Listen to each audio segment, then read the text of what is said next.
ഇപ്പോൾ മുഹമ്മദ് ഷിയാസ് നമുക്കൊപ്പം ചേരുന്നുണ്ട്, DCC പ്രസിഡന്റ്. ശ്രീ മുഹമ്മദ് ഷിയാസ്, ഈ എന്താണ് സംഭവിച്ചത്? MLAക്ക് എന്താണ് സംഭവിച്ചത്? ആശുപത്രിയിലേക്ക് കൊണ്ടുപോയിട്ടുണ്ടെന്ന് മനസ്സിലാക്കുന്നു. വിവരങ്ങൾ എന്താണ് ഷിയാസ്? അല്ല, ഞാനും ഇപ്പൊ ഫോണിലാണ് ഇപ്പൊ സംസാരിച്ചത്. ഞാനും അപകടസ്ഥലത്ത് ഞാനുണ്ടായിരുന്നില്ല. ഞാനിപ്പോ ഫോണിൽ സംസാരിച്ചു. കാര്യമായ അപകടങ്ങളില്ല. പക്ഷെ തലയിലൊരു ഇന്റേണൽ ഇഞ്ചുറി ഉണ്ടെന്ന് പറയുന്നു, ഒരു ക്ലോട്ടിംഗ് ഉണ്ടെന്ന് പറയുന്നുണ്ട്. ആള് കോൺഷ്യസ് ആണ്. വേറെ പ്രശ്നങ്ങളില്ല. അവിടെ ഈ സംഘാടകരെ ഒരു റിബണാണ് കെട്ടിയിരുന്നത്. അവിടെ ബാരിക്കേഡോ മറ്റുള്ള സൗകര്യങ്ങളോ ഒന്നും ഉണ്ടായിരുന്നില്ല. അപ്പൊ അത് ശ്രദ്ധിക്കാതെയാണ് കാല് വഴുതി വീണതെന്നുള്ളതാണ് നമുക്ക് അറിയാൻ കഴിഞ്ഞത്, കൂടെയുള്ളവരിൽ നിന്ന് അറിയാൻ കഴിഞ്ഞത്. ഈ ഈ കെട്ടിയ ഒന്നാം നില പോലുള്ള സ്ഥലത്ത് നേരെ താഴേക്ക് വീഴുകയായിരുന്നു. ഇപ്പോൾ അതിന് ചില ദൃശ്യങ്ങൾ പുറത്തു വന്നിട്ടുണ്ട്. അവിടെ ഒരു റിബൺ മാത്രമാണ് കെട്ടിയിരുന്നത്. വേറെ ഒരു ബാരിക്കേഡിങ്ങോ മറ്റുള്ള കാര്യങ്ങളോ ഒന്നും ഉണ്ടായിരുന്നില്ല. അപ്പൊ അത് ശ്രദ്ധിക്കാതെയാണ് ചേച്ചി താഴേക്ക് വീണത്. അത് ശ്രദ്ധിച്ചില്ല.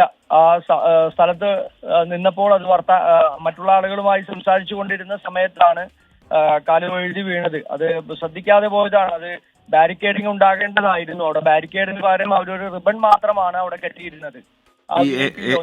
ഏത് ആശുപത്രിയിലേക്കാണ് കൊണ്ടുവരിക്കുന്നത്? റിനൈ ഹോസ്പിറ്റലാണ്. ആള് കോൺഷ്യസ് ആണ്. വേറെ കാര്യമായ പ്രശ്നങ്ങളില്ല എന്നുള്ളതാണ് ഞാനിപ്പോൾ വിളിച്ചപ്പോൾ എനിക്ക് അറിയാൻ കഴിഞ്ഞത്. ശരി, വളരെ നന്ദി. ഈ ഘട്ടത്തിൽ പ്രതികരിച്ചതിന് DCC പ്രസിഡന്റ് മുഹമ്മദ് ഷിയാസ് നമ്മളോട് പ്രതികരിക്കുകയായിരുന്നു.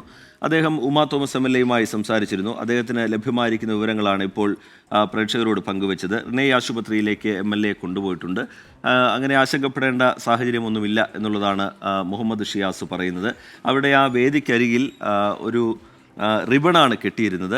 ഒരു ബാരിക്കേഡ് സ്വഭാവത്തിലുള്ള രീതിയിലുള്ള നിയന്ത്രണമൊന്നും അവിടെ ഉണ്ടായിരുന്നില്ല. അത് ശ്രദ്ധയിൽപ്പെടാതെ MLA താഴേക്ക് വീണു എന്നുള്ളതാണ് ഷിയാസ് പറയുന്നത്. ആശുപത്രിയിൽ നിന്നുള്ള വിവരങ്ങൾ അദ്ദേഹം ശേഖരിച്ചിട്ടുണ്ട്. യാതൊരു തരത്തിലുള്ള ആശങ്കയും വേണ്ട. തലയ്ക്ക് പരുക്കുണ്ട്, പക്ഷേ അങ്ങനെ ആശങ്കപ്പെടേണ്ട സാഹചര്യമൊന്നുമില്ല എന്നുള്ളതാണ് ആശുപത്രിയിൽ നിന്ന് ലഭ്യമായിരിക്കുന്ന വിവരം.